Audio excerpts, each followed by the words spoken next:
So first, I want to thank everyone for joining today. This is the first of 3 sessions as part of this series with Google News Initiative Asia Pacific. This one looking at how journalists and others can deal with deceptive deepfakes and synthetic media. And then 2 further sessions, one a practical workshop on how to develop a mechanism for rapid response to deepfakes. And then additionally, a 3rd session looking at ethical usages of deepfakes. So those will be coming up ahead, and I encourage folks to join those if they can. So let me proceed with the discussion. So first, again, just a brief introduction to myself and to Witness, the organization where I work. We help people use video and technology for human rights and civic journalism.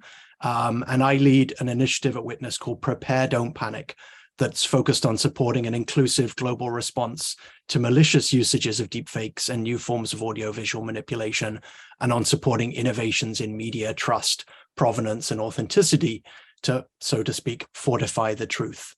For those who don't know Witness, we're a global organization, a team of around 40 to 45 people globally, including in Asia Pacific, working to help support the use of video and technology, the creation of trustworthy information, and how to challenge mis and disinformation across the range of citizen journalism, civic journalism, and human rights monitoring. We work in an environment where there are many more people who are taking out their video cameras, who are documenting, which is both an opportunity for creating more trustworthy information, for sharing more verifiable information that contributes to processes of news media, but also a challenge. And we often refer to this quote in Witness's work, that the violence isn't new, the cameras are new. So we are now seeing many more opportunities to have videos and documentation shared of events occurring, and to then have to make assessments as journalists and human rights defenders of how and whether to trust them. And I'm not going to go into depth in the broader range of Witness's work, but just to highlight that in the Asia Pacific region, we do a range of work around how to document in contexts like protests, how to document video as evidence. Globally at the moment, we work extensively in Ukraine on how people are documenting war crimes there. And globally, we work a lot on how people verify and confirm visual footage. And that includes tips like the tips you see on the screen. And of course, these are all available on the Witness website, witness.org. But it also includes working on the tools for trust and for authenticating media. So for a decade, we've worked on tools like a tool called Proof Mode that helps you add rich metadata to a video or photo you shoot so that it could be confirmed from a particular location and time. And most recently, we've worked extensively on a range of new infrastructure for helping media and others to understand where their media was created, how it's been edited, so-called authenticity and provenance infrastructure. And I'm going to come back to the discussion on this in the 3rd session in this series, where we talk about some of the tools available to journalists to ethically engage with deepfakes and synthetic media. So with that introduction complete, can I ask folks if they'd like to, they're free to introduce themselves in the chat if you'd want to introduce yourself to other folks here. And I'm going to introduce the topic of deepfakes, the topic of today's session. Let me contextualize the work on deepfakes that Witness does within an initiative that I mentioned called Prepare, Don't Panic. And in the Prepare, Don't Panic initiative, we began this 5 years ago. We identified that there was this new phenomenon, and folks on this call will recognize the word deepfakes. And about 5 years ago, this idea first started to be introduced to the public, this idea that there were ways in which you could more easily and realistically manipulate people to appear as if they were saying or doing something they never did. And so Witness has spent the last 5 years running an initiative, including with the support of Google News Initiative, which really helps to prepare civil society and journalists to engage with deepfakes, to be better placed to detect them, to challenge claims of deepfakes that undercut real footage, and to be central to the discussion on how platforms and researchers develop policies and tools. And you can find out more at the QR code in the corner here. We've added QR codes throughout this presentation that will link you to relevant resources. And we'll provide this presentation afterwards if you need it for reference, as well as the video recording.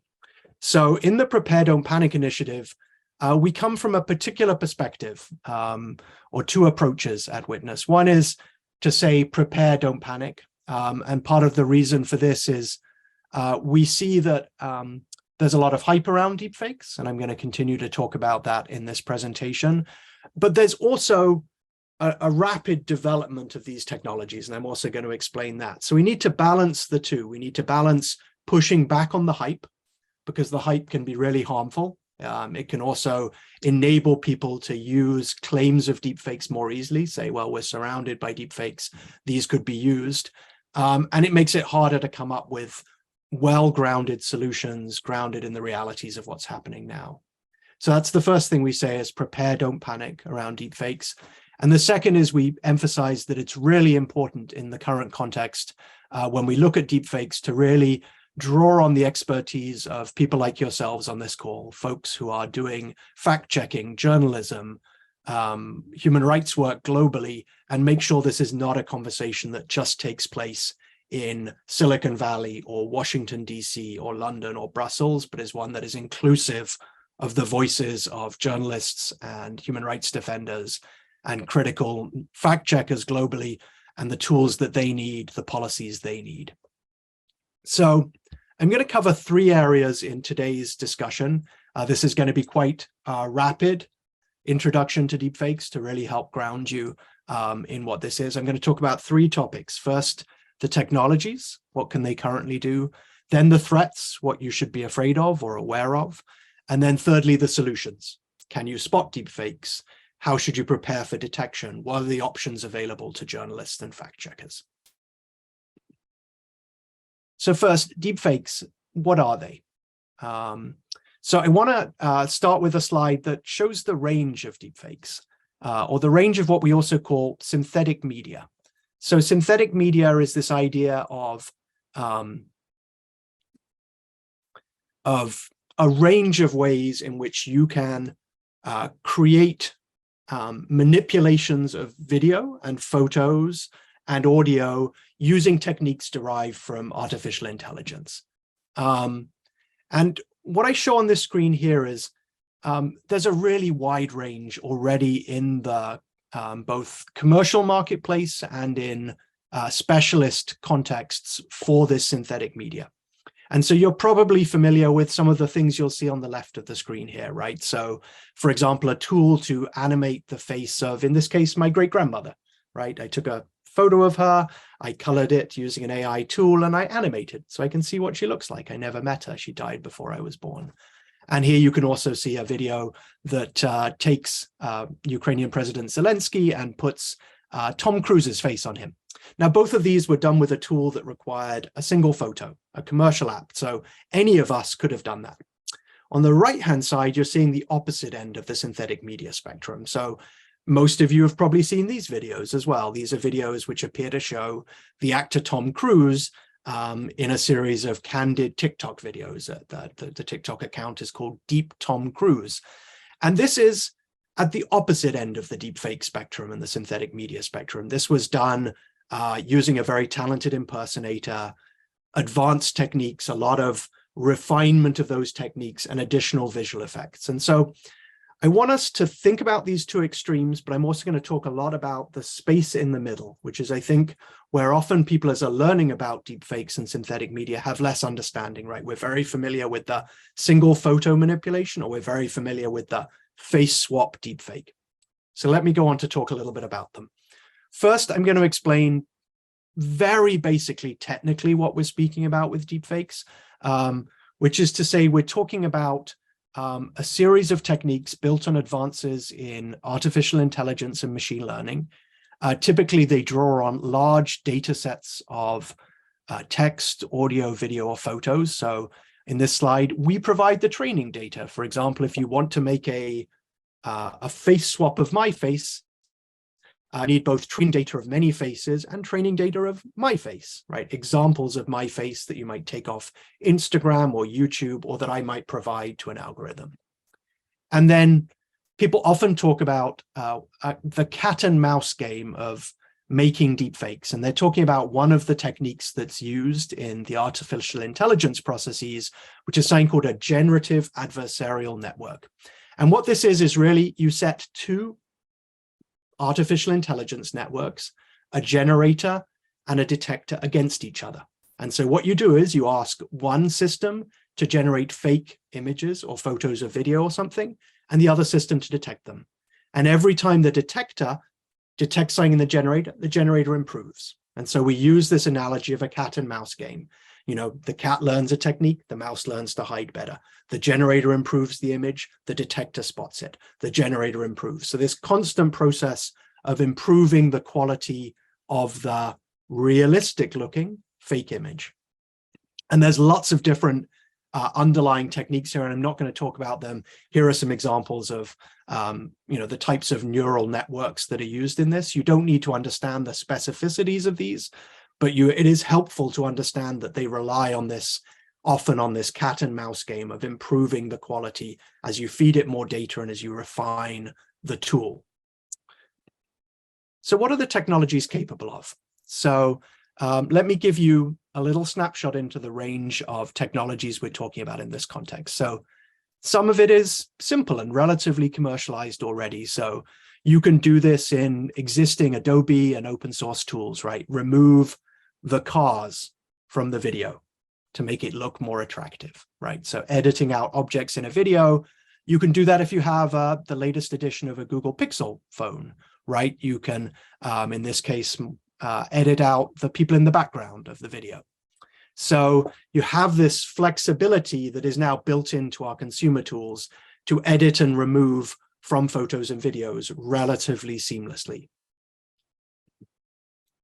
You have the ability to change the look and feel of a scene, either a photo or a video. So the top video is actually from 5 years ago, and it's a video, and I want you to look at this and guess whether the snow was added or taken away. Just think in your head, was the snow added or taken away? Which is the original video? Have a think. Okay, so in this case, the snow has been added. This is the video on the right is the original, and they just added snow automatically into the video. And below that, you can see some of where this occurs now, where you have what's known as style transfer, where you take, for example, you turn a photo and make it in the style of Vincent van Gogh into a picture, or you change the appearance in a subtle way. So these are tools that are increasingly easy, for example, to change the weather, change the sense of space, change the look and feel of a photo. I already showed at the beginning how you might animate a single photo. Here's an example of how that's used, for example, to look for missing people, right? You take a single photo of someone who's missing and you make it come to life in a way that's more compelling for people to engage. You can do things like this, right? And I'm not going to show the video here, but you can move essentially someone's face expressions in real life. And we're increasingly seeing this used, for example, when you're trying to mimic someone in a Zoom call, right? How do you take someone's face expressions, make them move in line with, you see it in the top left, the source actor, making, in this case, Russian President Vladimir Putin's face move in line with his movements. And here's the commercialized version of this, right? You can take a face in Adobe Photoshop, and using the smart portrait mode, you can change the face expression, make someone smile more and less, age them, de-age them, right?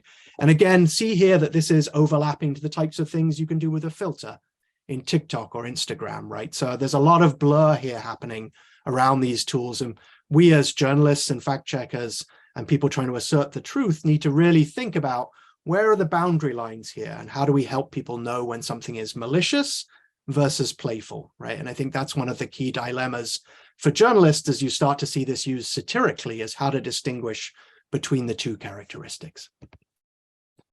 Here's another example, what's known as motion transfer. So what happens here is, in the top left of your screen, you're going to see a dancer who is doing a dance, right? You can see him moving his body. And what is happening in the main screen here is you're seeing an avatar, a representation of a real person dancing in line to the source video, right? So basically you're making someone appear to move in ways they never did, right? So this could be about, as you've seen, transferring face expressions. It can be about transferring body movement. And again, these are research tools that have started to be applied into commercial tools. Here's another example, transferring 3D body movement. So I showed you the face being moved. I showed you the body being moved. Here's an example that is transferring 3D body movement from a driving video to a person, right? So you're shifting the movement in 3D from into making someone into a sort of a human puppet, right, as a way to think about it. Another place you're likely to have come across this is what we talk about as generating faces of people who never existed, right? And so I suspect most journalists in this session have encountered a fake profile photo that's been generated. It's often called a GAN-generated photo. Again, remember that generative adversarial networks I mentioned earlier. And you can see here, I was talking about the progress in building these tools, right? As we prepare but don't panic, this is a good indicator of the improvement over, in this case, 6 years, right? So one on the left, 2014, kind of blurry, looks like a photo maybe from the 1930s. One on the right, that's a pretty good image of, you know, what looks like a realistic white man in his 50s maybe, right? So look at that progress of improving the quality of this synthesis of generating faces of people who never existed. These aren't real people. These are what a computer, an AI-based system, thinks a human looks like. And we see these used, as I mentioned, in a range of political and news context. Here's a couple of examples of those faces used to present news stories or to cover for news sources in Ukraine during the current conflict, the invasion of Russia. And of course, you know, you can do this for any type of object. I showed you faces here. You could also do this for any type of category, right? A computer can build an ability to create cats or faces or Airbnb rentals or sofas. It doesn't matter, right? The computer just needs a sufficient amount of data and the right training to build out the ability to create these fake images of an object that has these characteristics generically. I want to finish up the summary of describing the technologies by talking about a few things that have become more prominent in the last 4 or 5 months. And you're likely to have read about them in the media. You may have encountered examples of these in your social feeds. So these are tools that are known as text-to-image and text-to-video. So text-to-image is when, and you'll see an example in this screen, you write a text prompt, write a sentence in a number of languages that these models can understand, and it generates an artificial image responding to that text. So here, a colleague of mine used a tool called DALL-E to make a still of Homer Simpson, the cartoon character in The Godfather, the iconic movie. And this was completely generated by the computer based on that prompt. Here's an example, maybe a little closer to the region and closer to the context. This is an image where you asked one of these text-to-image to generate an image of a Burmese woman filmed in her city. This is not a real photo. This is what a computer thinks an image of a Burmese woman filming in her city should look like. And if you just looked at that very briefly, it passed in your social feed, I think it's quite likely you might believe that is a true image, right? So this was created by a computer from simply a text prompt. An example here of what's called text-to-image, but in the case of potential misinformation and disinformation. So here what you're seeing is an image from Ukraine. And in this case, we added in a tank in the background. So if you look at this image, what you'll see is there was an existing image. And at the top, the sentence prompt says, add a big tank driving towards us. And so you see in this prompt, there are 3 tanks now driving in the image that didn't previously exist. And so the reason I show this example is to highlight what is increasingly possible if we start to think about classic scenarios around misinformation, disinformation, right? Someone manipulates a photo or a video to imply something didn't happen. So with these tools, you can do these actions, for example, of adding in an image that might turn what is a scene of people walking down a road into a scene that is potentially a scene of a war crime or of contextualized in a conflict. And we're just starting to see tools in this context that are about video, right? And these are not commercially available yet. You can't access these tools. But here's an example of a tool where you give a text prompt and it creates a video. So this computer program generated a video based on the prompt you see on the left side. Now, of course, you can start to think about the implications of this, both for creativity, right, for people generating videos, for fun creativity to share on TikTok or share in WhatsApp. You can also see how someone could use this maliciously with a prompt that might say something like, create me an image of someone assaulting someone else of a different ethnicity or looking like they belong to a different religious faith, et cetera, et cetera. So we really need to start thinking about these contexts as we look at these tools. So this is a set of innovations that have really started to occur in the last 4 or 5 months. I wish I could keep telling you that our mission in life is connecting people, but it isn't. We just want to predict your future behaviors. Spectre showed me how to manipulate you.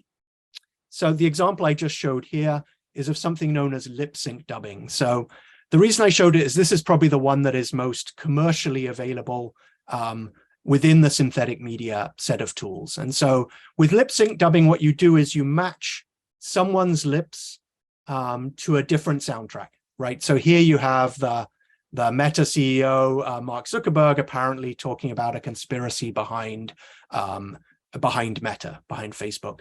But what's happened is a group of artists working in something called the Spectre project in 2019 created an audio soundtrack and placed it in his lips. And we've seen examples of this in a number of contexts that may be familiar to folks on this call, right? In India, there were examples in an election campaign of a BJP politician using this tool to actually speak in a number of languages he didn't speak. Now, that's a use case that is potentially positive, right, to engage with consumers, but could also, or potential voters, but it could also be deceptive, depending on the words you place in the mouth. And what I also want to indicate with this is it's actually also getting easier to do things on the audio side, to create both clones of someone's voice or to create what's known as a voice skin. That's when I take a voice and I change it as I put it through a filter. So, for example, I might be speaking now and I switch on a voice skin and it appears as if I'm speaking in the voice of, say, the actor Morgan Freeman. And thank you. I see a comment in the chat that we will share a recording of the presentation afterwards, as well as a set of the slide shares. So you'll have an opportunity to revisit it, as well as the QR codes within it. So we'll make sure to provide that following the discussion. Some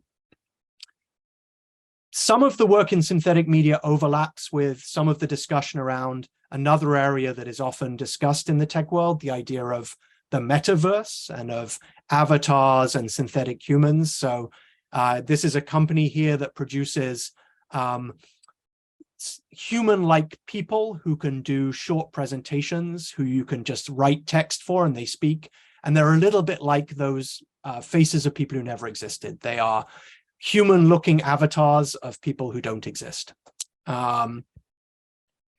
Few final things, and then I want to take a pause and hear if there are any direct questions on the technology before we start to move into the threats and the solutions discussion. So one of the recent advances in this area has been generating 3D faces of objects and people that never existed, right? This is a human who never existed in 3D. This is a cat who never existed in 3D. And that is a direction that's starting to happen in this area. There's a lot more work on 3D images that you can engage with of objects that never existed. And this takes me back to just ending again with this description of the technologies with this video of Tom Cruise. So on the left, you're actually seeing the impersonator, the very talented Miles Fisher. And on the right, you're seeing how following a process of face swap, when you take a face and you place it over someone else's face, you had the impression that Tom Cruise was speaking to you. And the reason I finish with this is, I think although we think a lot when we talk about deepfakes about face swaps, they are often the most complicated to do well. And there is this huge middle range that I've been describing of other tools that are often more accessible. For example, the ability to create fake images and scenes, the ability to dub someone's voice, that are also important to understand are improving fast and are likely to be threatening in the context of journalism and fact-checking. So just a quick summary of the possibilities here, of these emerging possibilities with deepfakes and synthetic media. Alter video, just like with photos, right? Like you could use Photoshop 10 years ago. Create a realistic voice, face, or avatar. That's like a 3D representation of a human who never existed, or manipulate video and audio of someone's lips, voice, face, or body to make it appear someone said or did something they never did. So I want you to take a moment now and actually think for yourself about how concerned you are about this phenomenon. So I want to engage you. There's too many of us on this call to have a dialogue back and forth in the short time we have available. But I want you to take a moment and think about this question. On a scale of 1 to 10, how concerned are you about AI manipulated media like deepfakes? So you might think, I'm a 1. I'm not at all concerned. You might think, I'm a 3. I'm not really that bothered. You might think I'm a 5. You're right in the middle. An 8, you're very concerned. And 10, you didn't sleep last night worrying about what you would hear today. And if you'd like to share it in the chat, it would be interesting to see where people are at on this. So feel free to go ahead and share where you sit, just so we can get a feel for each other. Where do we think about this? If you feel comfortable sharing, just drop a number in the chat and we'll get a feel for each other of how concerned we are as a community of journalists and fact checkers and others working in this space. Great. And I'm seeing some range here. I'm seeing some people who are less concerned, some people more concerned. And I don't think there's a right answer here. I'm going to explain reasons to think both sides are true as we go forward and as we think about the existing threats and the potential threats, and then move into the discussion on the solutions. So I just want you to use this as your mental framework for the rest of this discussion. So keep it in your head. Why are you concerned? Is it because of where you work, for example, in journalism? Is it because the type of content you engage with, the type of skepticism of your audience or of politicians around the news media in your country?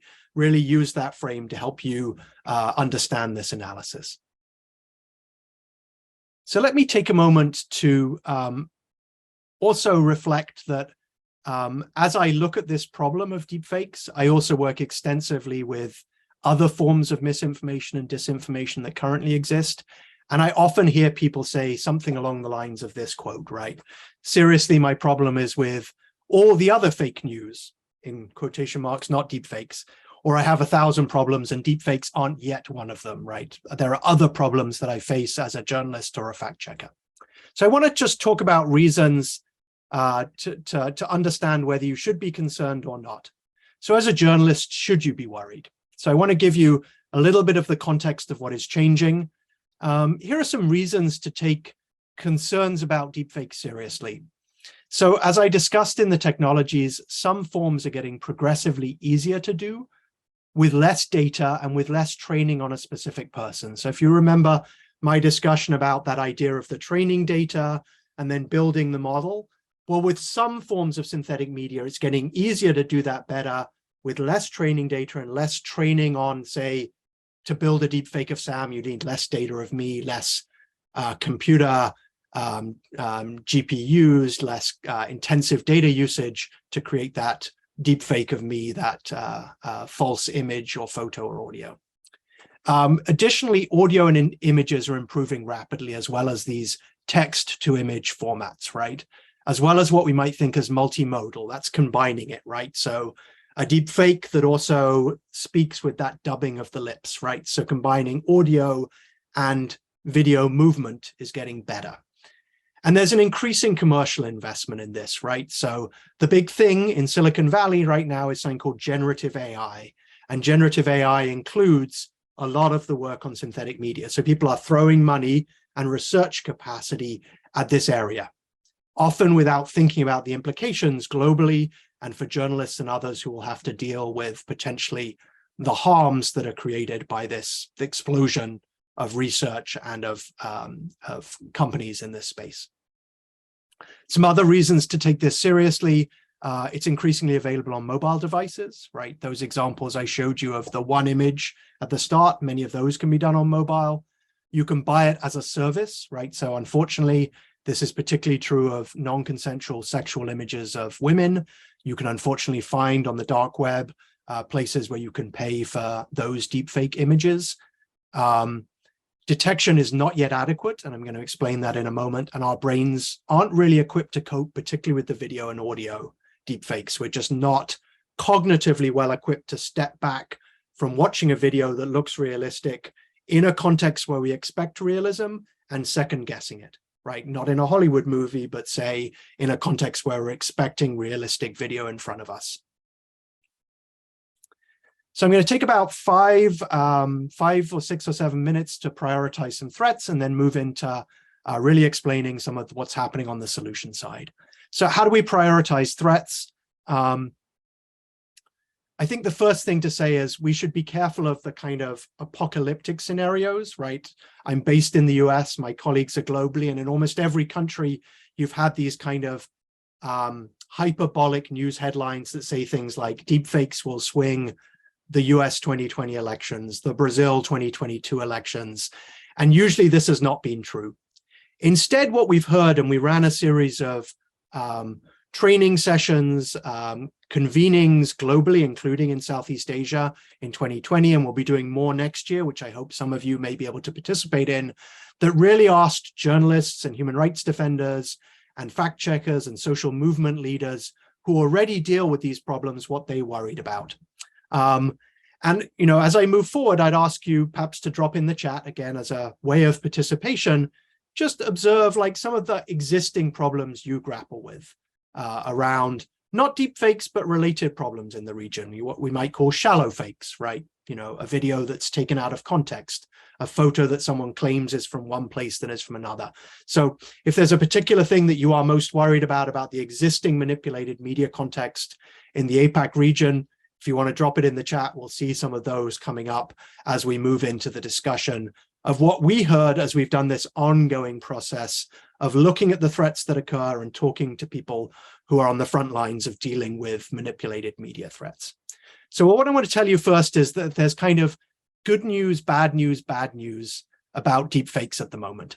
So the good news, and it's really only good news in this sense, is that so-called shallow fakes are still the biggest media misinformation problem. So in almost every global context, there are far more problems by 100 times, 1,000 times so far of people claiming, you know, a video of one person doing something was from a different date or location, right? Images used in a different context, miscontextualized, a simple edit.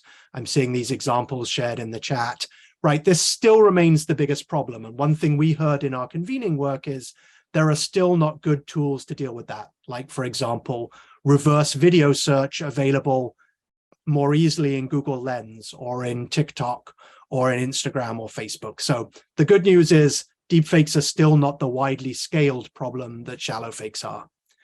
We heard 4 problems, and these are some examples of shallow fakes from Ukraine most recently. We've heard 4 existing and emerging deep threats that are very prominent now that you should be aware of. The first is the one I've mentioned a number of times, that consistently it's clear that non-consensual sexual images are the biggest current deepfake problem. What I mean by that is someone making it appear that often a public figure, often a journalist, is in a sexual video.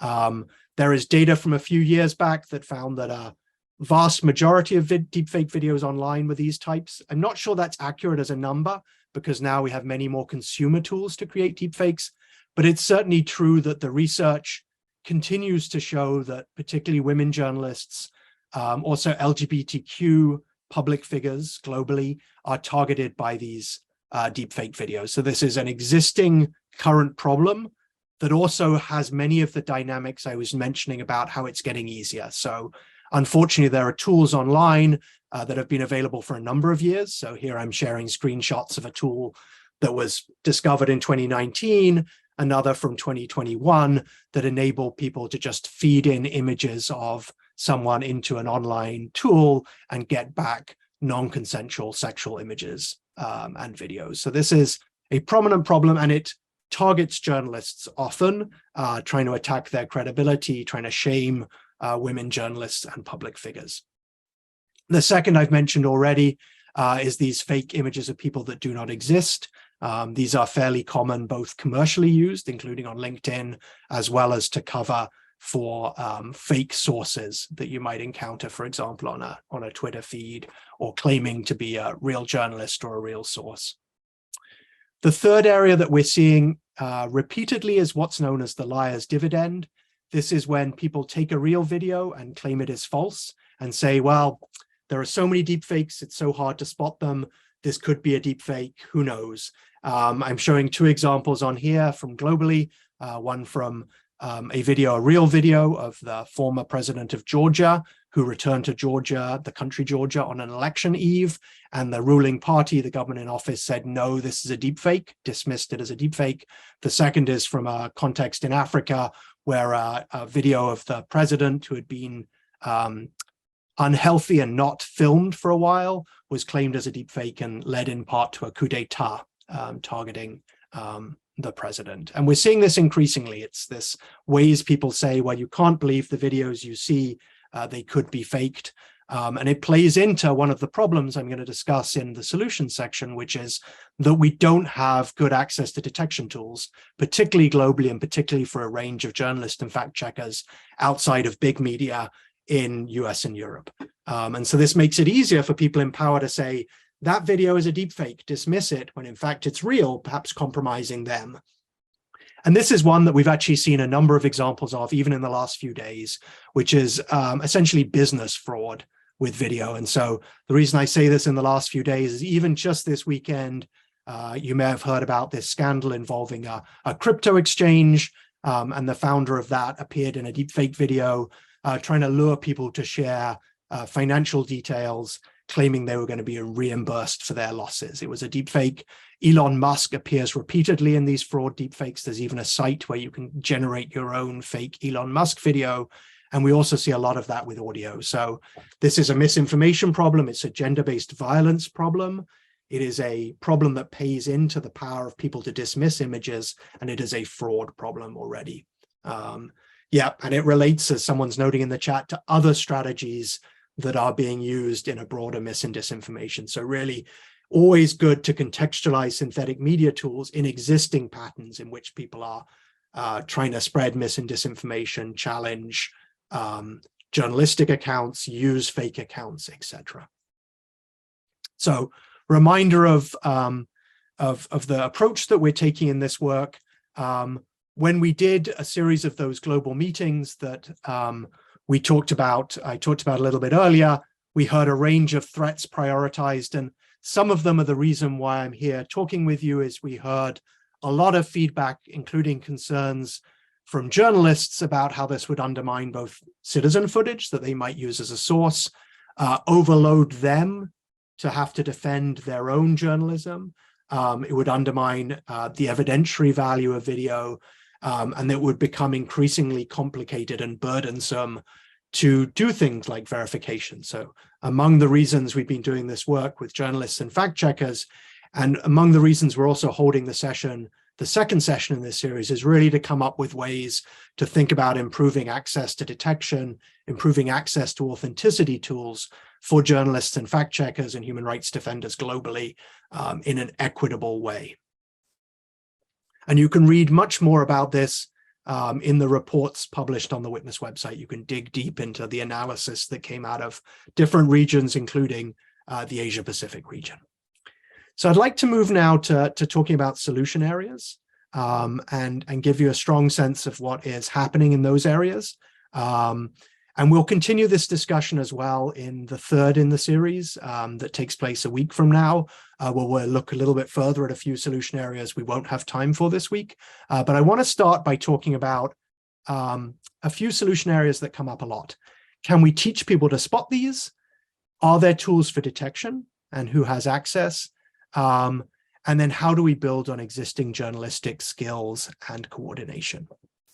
And I'm going to come back in the session next week to tools for authentication, which are potentially a very valuable tool for journalists and fact checkers to defend their content against these claims of deepfakes, but have trade-offs we need to discuss. So first, can we teach you to spot deepfakes?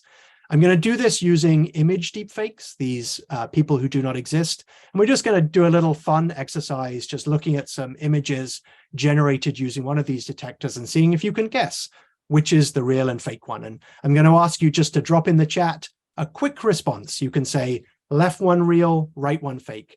Let's say, put which one you think is real in the chat. So you might say left if you think the left one is real. If you think the right one is real, put right in the chat. So let's give it a go. Can you detect synthetic created images? Which one is real, the left one or the right one? Okay, this group's pretty good at this, right? Most people are saying left.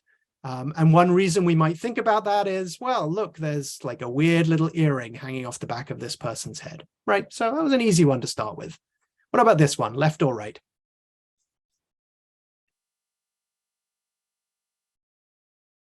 Okay, so a lot of people think the right one is real. I'm afraid you're wrong. The left one here is real. The right one way to think about it might be, does that background look real? That looks like a computer got fed a lot of images of forests upside down. So the face is kind of convincing, though the hair looks a little bit synthetic, but it's getting harder. What about this one? Left one real, right one real.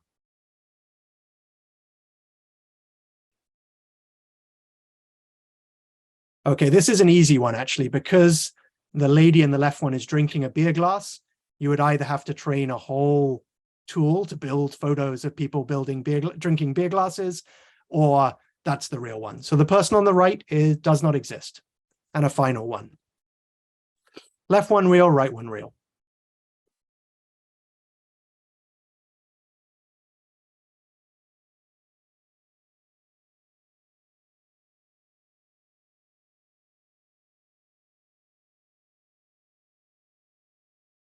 So this is a hard one. The left one is the real person. The right one is fake. And this is hard, right? The group is split very much between it. And there are some sort of little tricks and techniques you might spot from this that are the current, what you might call algorithmic Achilles heel of the tool that made these, right? So the way these photos are generated often, right? The eyes don't glint the right way. The teeth look odd. The clothing may look weird when it's shouldn't look that way. But these are just the current flaws in the algorithm. And we have these flaws also in deepfake videos. So one that people often think they know is that deepfake videos don't blink. And this is because of a famous piece of research that showed that deepfake videos don't blink. But of course, the way to fix that is just to improve the way the algorithms get fed videos of people who blink and deal with them. So it's, in fact, now true that you have deepfake videos that blink, while many people still think you can look at a video and if it looks like this, it's a deepfake. So what I want to indicate by this is that our eyes are not a good source for spotting whether a deepfake video is real or fake, right? So I want you to look at these ones. Which one is the fake video? These are videos, they don't have audio on them.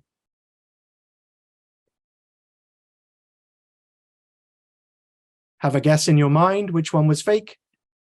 It was a trick question. They're all fake, right? So we could spend a lot of time trying to train people to spot using their eyes. I don't think that's a good approach. So I'm not going to encourage you as journalists and fact checkers to try and spot these with your eyes. A, because it's quite hard, as you see, and B, because we know that it's going to get harder and harder to do this reliably. So the first thing I'm going to say is don't train people, including yourselves. Don't train your consumers. Don't train the people who are your audience for your media outlet to spot the current Achilles heel of generating deepfakes, because it will go away, perhaps within months. Instead, and again, this is the same as I'm sure you're working on doing with your readerships or your viewerships, you want to really focus on a media literacy informed by those potential technical signals, right? So what I mean by that is media literacy about source, about corroboration, about better coverage that people are encouraged to look for, like, examples like this heuristic, the SIFT, are a much better way, for example, to educate your publics. Now, so what about detection tools? So if I'm telling you this about looking with your eyes and really saying, don't do that. Don't encourage your audience to do that. Don't do it yourself.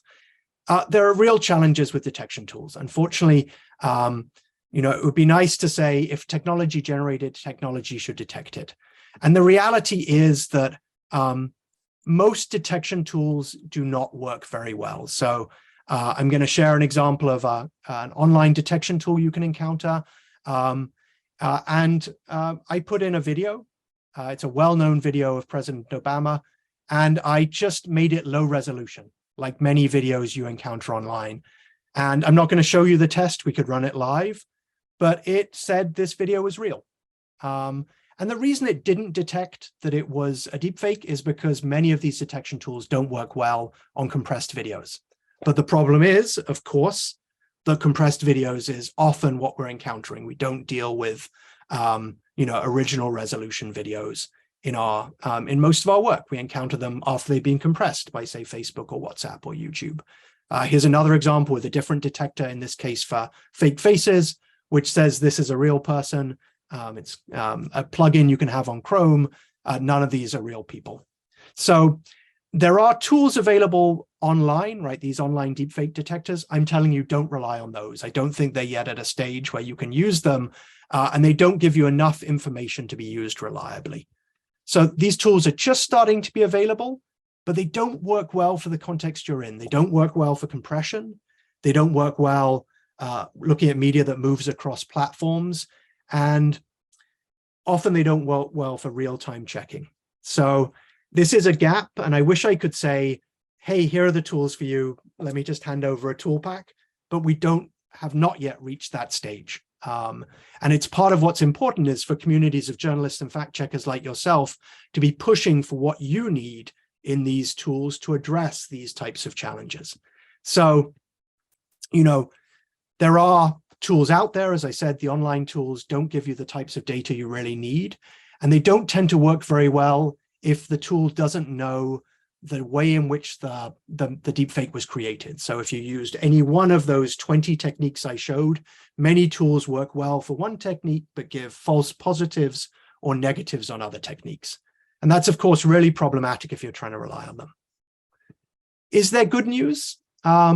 The good news is that people are trying to build a range of detection tools. So they're building tools that are based on, could something be physically possible, right? Does the light actually physically possibly move in that generated 3D image? They're looking for like signatures left by those GANs, those tools that built the deepfakes that give away that it was made with a GAN, not taken with a camera. They're doing fun stuff like trying to detect whether a deepfake image has a pulse or whether you can see the blood pulsing. There was a recent research report from Intel around seeing blood pulsing. And of course, blood doesn't pulse in a deepfake because if you think about it, it's a zombie image, not a real person. But the overall problem is that this is a cat and mouse game. And what I mean by that is, as you remember me describing, the generators and the detectors are competing with each other to improve. So unfortunately, there's a huge amount of investment right now in creating the tools to create deepfakes, not really matched with the tools to detect them. So let me give you, just to wrap up, a recommended approach for how you might want to think about deepfakes in the current environment. So first thing is you should review for those telltale glitches.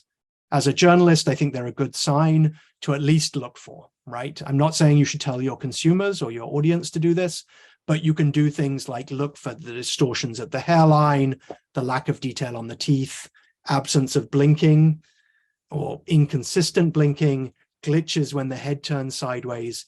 And probably a good way to do that is to extract a series of frames. This helps with everything except, of course, the movement glitching from the side. This is a temporary solution, but for at least at the moment, something as a journalist or fact checker you should try. The second is to apply existing video verification and forensics approaches. I suspect most of you are using reverse image search, plugins like InVid and its successors, and of course, guidance like you find in the verification handbook. And I do genuinely think that you're going to be better off really thinking from that perspective, the who, what, where, why, using those tools than trying to use experimentally many of the deepfake detection tools that are not reliable and need interpretation. And one thing you can follow is we have a constantly updated backgrounder that gives you a sense on emerging AI tools. So this is the most recent one from earlier this year. If you want to, have it's not a one pager, like a 10-page guide to kind of status around deepfakes. But I think I want to just reflect that there's a reality here that detection is complicated. And my colleague, Shirin, who's going to lead the session in the coming days, the second session of the series, will share some case examples where you can learn about the complexities of deepfake detection in real life. So someone in the chat mentioned the example of the former chief minister of Yangon in Myanmar. There was a video released that appeared to show him in a deepfake confessing from detention. And I know many colleagues in Myanmar were confused by this, weren't certain whether it was a deepfake or not. That was not a deepfake, but the tools were not available to journalists to do that in real time, dealing with a video that was low resolution, so showing a man under stress and all those factors. So detection is complicated, particularly when you're dealing with these real-time scenarios that are of critical importance. So I'm going to encourage you to come back to our session tomorrow, and I believe it's Thursday morning, time zone wise, in 2 days, where we have a discussion around what is needed for you in an escalation mechanism. What we mean by that is a mechanism for when you encounter a deepfake and you don't have access to media forensics, who can you talk to? I want to leave you some quick takeaways to finish up thinking. First, your eyes and ears will fail and deceive you. Don't trust them. You can't trust them in the long run on many of these techniques. Secondly, detection is not yet adequate and access to the skills and tools is limited and unequal. What you'll find is, and I will share some of the names of the existing tools in this PowerPoint and in the follow-on to the presentation. I see a question on that in the chat, but there really aren't that many I can recommend. It's just the truth at the moment that there are not strong, easily interpretable tools available for most journalists. And that's why we recommend the third thing is detection tools for the moment must complement media literacy and your journalistic fact-checking and OSINT tools. And then I want to sort of give you a teaser for the third session where we'll talk about this so-called authenticity infrastructure, ways in which you as a journalist or as a media outlet can help show where media came from, show how it was edited in ways that are not deceptive, and in ways that might help you, for example, protect your content from being manipulated by someone else who might change the logo or try and edit and splice it to claim that your outlet released a piece of media that it didn't. So these are the two sessions coming up. You've got the session on November 24th on the escalation mechanism. You should have received an invite to that. You'll also get a follow-up calendar reminder. And secondly, we have a session next week on ethical and creative uses of deepfakes and synthetic media in journalism. So we'll look at some of the positive ways to use deepfake and synthetic media tools. And we will look at approaches that are about reinforcing journalistic content. And I see some funny comments in the chat about other ways we might detect deepfakes that might also work alongside detection. So let me end there by just saying thank you. I realize this has been a lot of information in an hour. We really wanted to give you a good overview of the technologies, the threats, and the ways in which particularly detection solutions and approaches are emerging. So I want to end by just asking you again to think, how worried are you about these new forms of audio manipulations? And think about the reasons why and how in the work you're doing, you could engage on this. Is it by being part of efforts to push for the right tools to be available to journalists? Is it really thinking about how you educate your audience to not think that there's a deepfake everywhere, but to be aware in a conscious way about this problem? So ask yourself now where you place yourself after this talk and why. So I realize we've reached the end of the hour here. I want to really thank you for joining this. I'm providing my email on the screen if you wish to follow up. I will be sending a set of information after the series. So we'll provide the package of the recordings and a follow-up information. And you can also see on screen and via the QR code our resource page that's available with many resources on this. So again, want to thank everyone, encourage you to join us for the following sessions. And again, thank the Google News Initiative in Asia Pacific for hosting this and for supporting this work in the region and globally. Thank you.